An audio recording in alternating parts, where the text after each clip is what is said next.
Olá pessoal, vamos dar continuidade então ao assunto que nós vimos na aula anterior sobre ângulos, agora com a parte 2.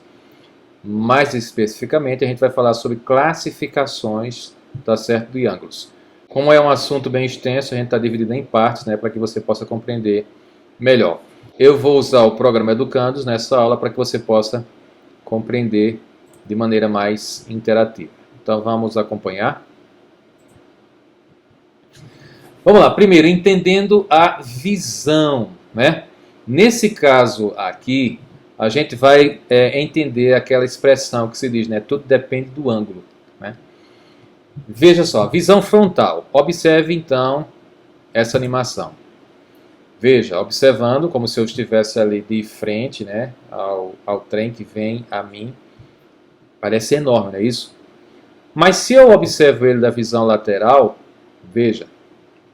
Aqui está a pessoa que esteve a primeira visão, né, no caso a visão frontal, e digamos aqui nós estamos observando o que está acontecendo. Isso vai aumentar porventura o tamanho desse trem? Claro que não, né? Porque a sensação de grandeza ela é ocasionada pelo chamado ângulo visual. E a gente vai trabalhar bastante sobre isso. Bom, nessa aula a gente vai aprender a identificar e classificar os tipos de curva, identificar e classificar regiões de um plano, definir ângulo, a gente até viu na aula anterior, mas a gente vai ver com mais detalhes, definir ângulos consecutivos, adjacentes e opostos pelo vértice, conceituar e identificar ângulo reto, agudo e obtuso, medir ângulos e definir a bissetriz de um ângulo. Vejamos então.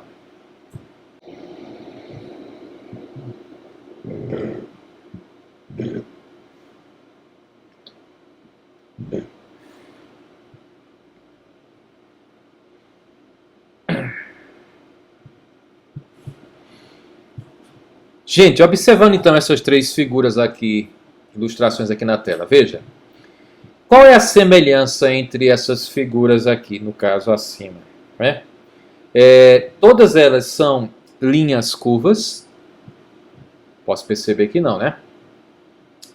As extremidades não coincidem, realmente. A extremidade A e B dessa figura, dessa outra e dessa terceira não coincidem. Portanto, a segunda opção aqui, né? Ok. Como suas extremidades não coincidem, qual o melhor nome para esse tipo de curva? Seria curva aberta ou fechada? Obviamente, seria curva aberta. Muito bem. Curvas cujas extremidades não coincidem são chamadas de curvas abertas, pessoal. Agora vejamos. Qual é a semelhança entre as figuras acima? Já posso perceber já de cara que elas não são abertas, né? Ó, as extremidades coincidem? Sim. Ou todas são linhas curvas? Não. As extremidades, elas coincidem, certo? Como suas extremidades coincidem, qual o melhor nome para esse tipo de curva? Obviamente, curva fechada. Curvas cujas extremidades coincidem são chamadas de curvas fechadas. Vamos lá. O que poderia afirmar sobre essas figuras acima, essas três aqui? Vamos lá. Uma delas é uma curva fechada. Porventura essa aqui é uma curva fechada? Não, né? Porque para ser fechada, as extremidades deveriam estar ali unidas, não é isso? Ou apenas uma é uma curva que se intercepta. Realmente, né? Somente essa aqui, ela se intercepta. Então, segunda opção. Olha só. Curvas que não se interceptam são chamadas curvas simples. Então, essas duas primeiras aqui são simples. E essa daqui, ela é chamada de não simples. Quando elas ficam assim, ó, se interceptando, tá certo? Elas se encontram uma com a outra. Então elas são chamadas de não simples. E essas aqui, que não se encontram, elas são chamadas de simples. Bom, sendo assim, vamos ver aqui um resumo. As curvas são classificadas da seguinte forma: abertas, né? As abertas são as extremidades, elas não coincidem, né? Como a gente já viu aqui, ó. Essas três aqui não coincidem. Essa aqui se intercepta, né? Mas elas não coincidem. Elas são fechadas, né? Quando as extremidades coincidem, você pode perceber aqui, todas elas são fechadas. No caso, elas são chamadas também de simples, né? Simples, a curva, no caso aqui, não se intercepta. E realmente, observe aqui que elas não se interceptam, né? Elas não encontram-se umas com as outras, né? Não simples, a curva aqui no caso já o que? Se intercepta, né? Ó, essa aqui duas vezes, essa aqui uma vez. E a poligonal, elas são formadas apenas por segmentos de retas, certo? Então veja, todas elas são retas, diferente, por exemplo, dessa aqui acima, né? Que não é formada por retas. Essa aqui também, ó, ela é formada por retas, sendo assim, ou segmentos de reta no caso, são chamados de poligonal. Observe então essas 6 curvas aqui apresentadas nesse quadro. Primeiro, essa primeira questão aqui, gente, ó, ela é poligonal ou não poligonal? Lembre que ela é poligonal quando ela é formada por semirretas, né? Pelas retinhas aqui, né? Nesse caso, obviamente, ela é poligonal. Ela é aberta ou fechada? Percebemos aqui que ela é fechada. Ela é simples ou não simples? Ela é simples. Lembre que a não simples, ela se intercepta. Não é isso? Essa aqui é poligonal ou não poligonal? Obviamente que ela é não poligonal. Aberta ou fechada? Aberta. Simples ou não simples? Simples, ela não se intercepta, né? Essa aqui que parece um 8, né? Ou melhor, um símbolo do infinito, né? Rabiscado. Ela é poligonal ou não poligonal? Ela é não poligonal. Ela não é formada por semirretas. Ela é aberta ou fechada? Obviamente que ela é fechada. Ela é simples ou não simples? Ela é o quê? Não simples, porque ela se intercepta, né? Essa aqui que parece um rabisco de um 6, né? Ela é poligonal ou não poligonal? Obviamente, não poligonal. Aberta ou fechada? Ela é aberta. Ela é simples ou não simples? Ela é não simples. Essa aqui, ela é poligonal? Semirretas? Sim. Ela é aberta ou fechada? Obviamente, ela é aberta. E ela é simples ou não simples? Ela é simples. E essa última? Perceba que ela é formada por semirretas, né? Então, ela é poligonal. Ela é aberta ou fechada? Ela é fechada. Ela é simples ou não simples? Obviamente que ela é não simples, porque ela se intercepta aqui nesse ponto. Não é isso? Vamos avaliar? Ótimo. Agora vamos ver as regiões do plano. Quantas regiões uma curva fechada e simples delimita num plano alfa? Então eu tenho aqui uma curva fechada ao centro aqui, né, desse plano. Então, passe o mouse aqui, vamos ver aqui, ó. Temos aqui a região interior e temos, portanto, a região exterior, tá certo? A essa curva simples, que no caso é fechada e está dentro do plano alfa. Interior e exterior. Simples isso, né? Agora veja só, é possível traçar um segmento que não esteja completamente contido na região interna da curva abaixo? Ou seja, digamos, eu quero fazer um ponto que comece aqui, formando assim uma reta até aqui. Obviamente que eu percebo que ele está completamente, né, dentro, tá certo, dessa região interna. Mas será que todos os segmentos aqui que eu fizer, todas essas retas internas, elas vão ficar completamente dentro dela, em todas as direções? Por exemplo, se eu fizer uma começando daqui, certo? E indo até essa ponta, ele fica completamente dentro dessa parte interna? É óbvio que não. Óbvio que não. Uma parte fica tanto dentro como fica fora. Então veja só essa definição. Quando é possível traçar dentro de uma curva fechada simples um segmento que não está completamente contido em seu interior, a região é denominada de região côncava. Diferentemente, você pode perceber com este outro exemplo. Ó. Veja, nesse daqui. Se eu traçar em qualquer direção, eu sempre vou colocar ele internamente diferente daquele outro que ficaria uma parte dentro e uma parte fora. Sendo assim, veja só, qualquer segmento dentro da região está completamente contido em seu interior. A região é denominada de região convexa. Então, quando aqui no caso, nós podemos perceber que o segmento está completamente em qualquer posição que eu colocar, não é isso? Nesse caso, ela é chamada de convexa. Diferentemente daquele outro, que ficava uma parte dentro e uma parte fora, aí ela é chamada de côncava, tá certo? Vamos classificar então as regiões aqui abaixo. Essa aqui é côncava ou ela é convexa? Bom, gente, nós podemos perceber então que se eu colocar, por exemplo, um traço, uma semirreta daqui para esse ponto, já percebo que vai ficar uma parte dentro e uma parte fora, né? Então, no caso, ela é côncava ou côncavo, né? Esse aqui, se eu fizer segmentos internos, ele vai ficar sempre interno? Sim, portanto ele é convexo. E esse aqui?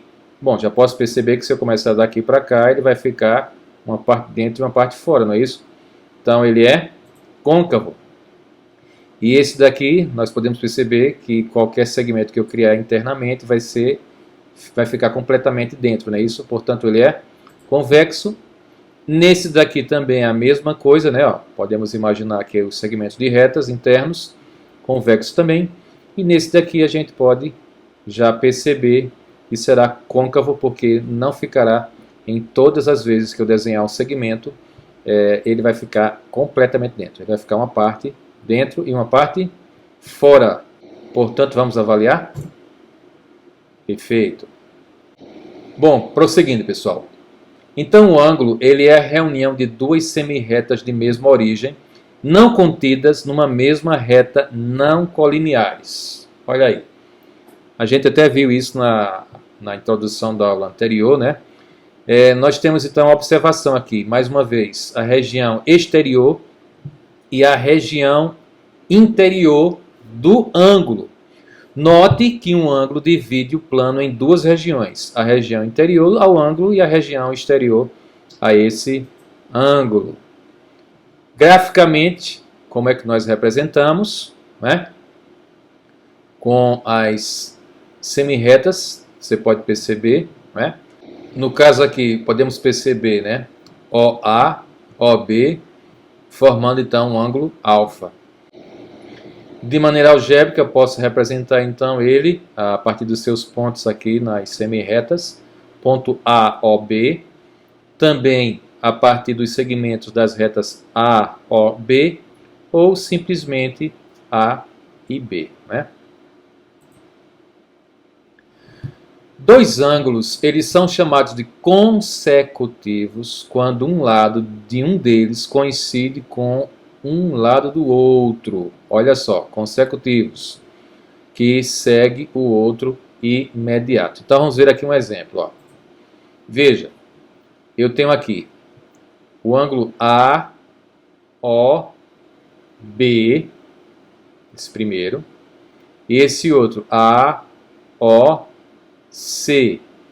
Eles são consecutivos quando um lado de um deles coincide com o lado do outro. Eu posso perceber que, no caso aqui, ó, esse lado aqui, A, ele tanto está no primeiro como ele está aqui no segundo. Né? Então, ó, se eles coincidem, então eles são chamados de consecutivos. Portanto, o lado comum, OA, como aqui está representado. Um exemplo 2. Vejamos esse outro aqui, ó. AOC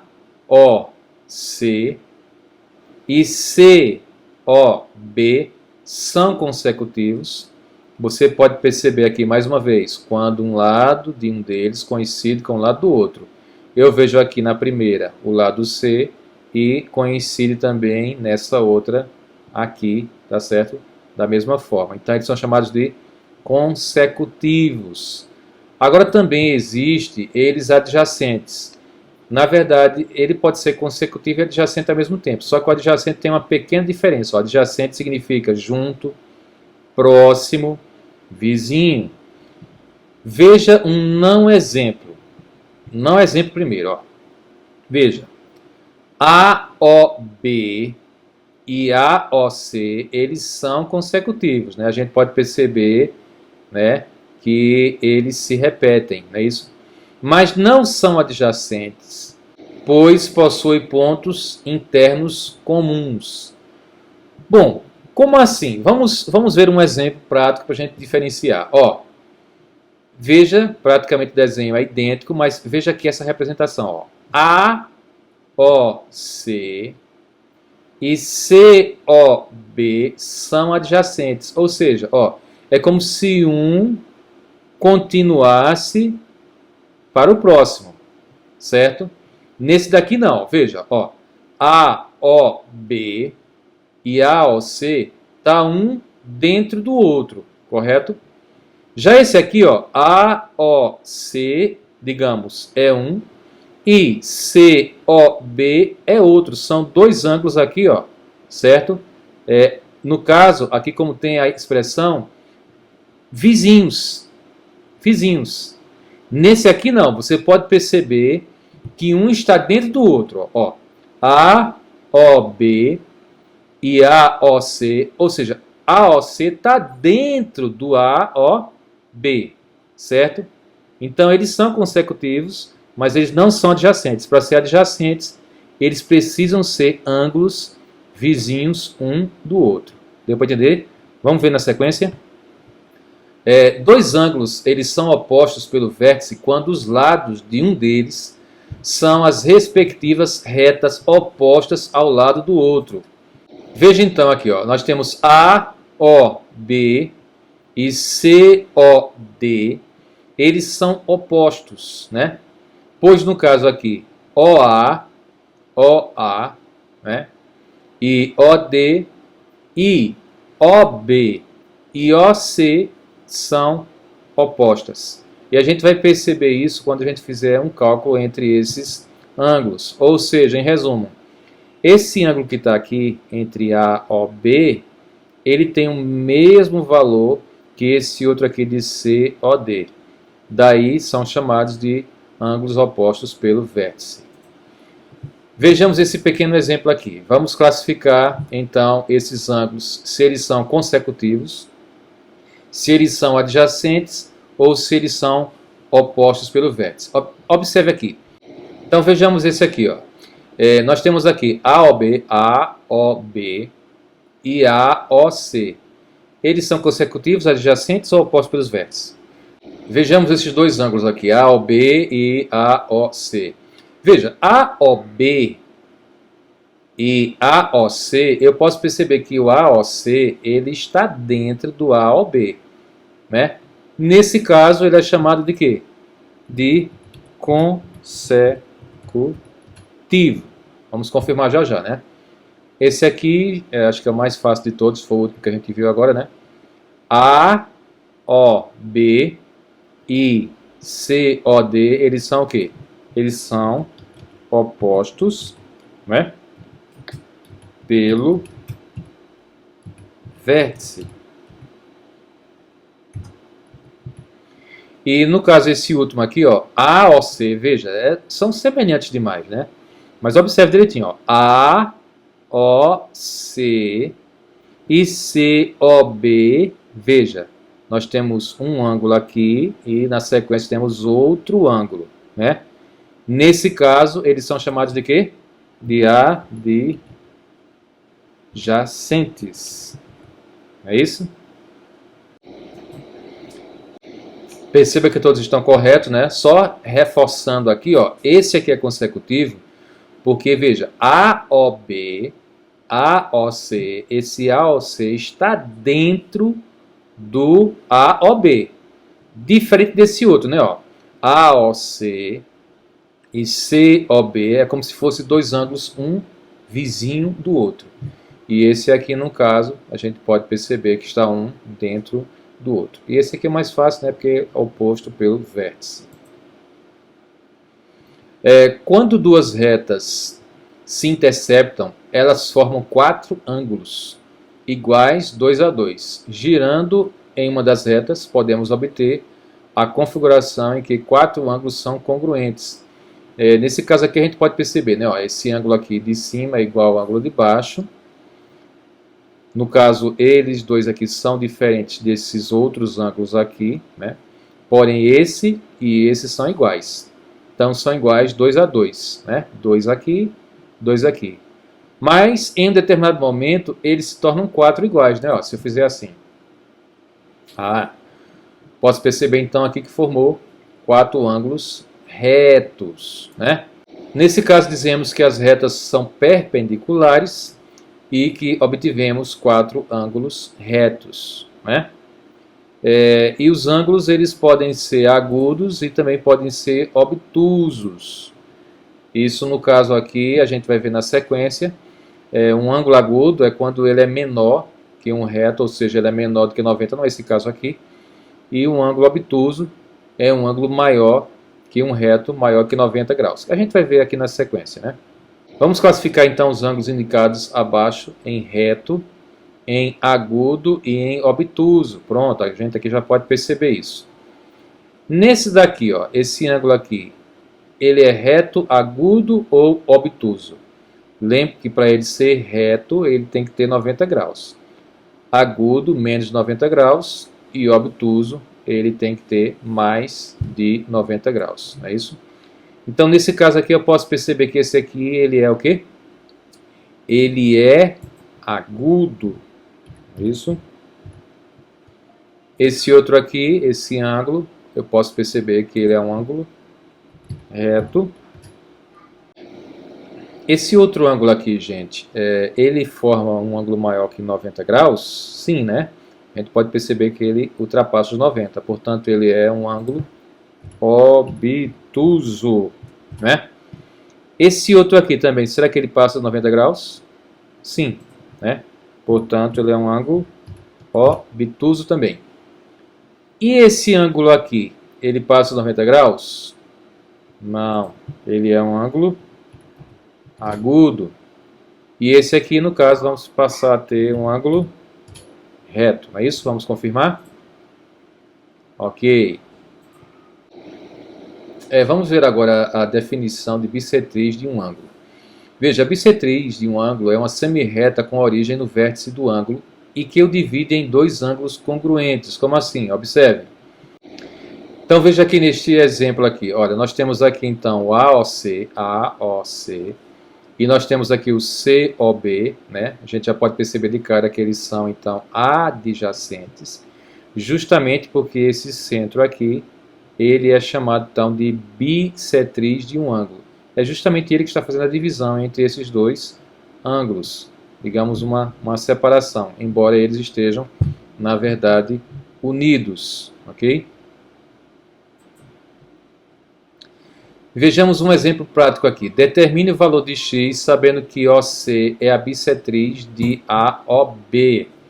Então vamos ver aqui, ó. Nós temos aqui, se no caso aqui está dividindo ele, né, no centro a bissetriz, nós dizemos então que o ângulo alfa aqui 2x mais 10 graus e o ângulo beta x mais 20 graus, eles são no caso o quê? Eles são iguais. Se eles são iguais, então é só colocar, ó, 2x mais 10 graus é igual a x mais 20 graus. E aí a gente vai juntar, na verdade, os termos semelhantes. Vai ficar 2x, esse x vai virar menos x, não é isso? O 20 graus vai ficar com menos 10 graus, porque eu vou trocar o sinal do 10. Continuando aqui, nós vamos ter, então, 2x menos x, x, e 20 graus menos 10 graus, nós temos 10 graus. Então, por que é que eu coloquei 2x mais 10 graus igual a x mais 20 graus? Porque nós temos aqui uma bissetriz, né? Ou seja, está dividido no meio, portanto, eles têm os ângulos iguais. Portanto, gente, o que você aprendeu resumidamente nesta aula sobre ângulos: as curvas podem ser classificadas em abertas, fechadas, simples, não simples e poligonal, é isso? Também há dois tipos de regiões planas, as convexas e as côncavas, né? Ângulo, ele é a reunião de duas semirretas, lados não colineares, com origem comum, no caso o vértice, né? E dois ângulos são consecutivos quando o lado de um deles também é o do outro. E são adjacentes quando são consecutivos e não possuem pontos internos em comum. E são opostos pelo vértice quando os lados de um são as respectivas semirretas opostas aos lados do outro. E também ângulo reto, ele é um ângulo de 90 graus, ângulo agudo mede menos de 90 graus e ângulo obtuso mede mais que um reto, né? Mais de 90 graus. E por fim, a bissetriz de um ângulo é uma semirreta com origem no vértice do ângulo e que o divide em dois ângulos congruentes, ou seja, dois ângulos iguais. Então, faça as principais anotações então desse assunto, tá bom? Anote aí no seu caderno e depois me envie a foto, tá certo? Para o meu WhatsApp pessoal, para que eu possa registrar então a sua pontuação. Um abraço para você e até a próxima aula. E na próxima aula a gente vai fazer os cálculos dos ângulos opostos pelos vértices, tá bom? Até lá. Tchau.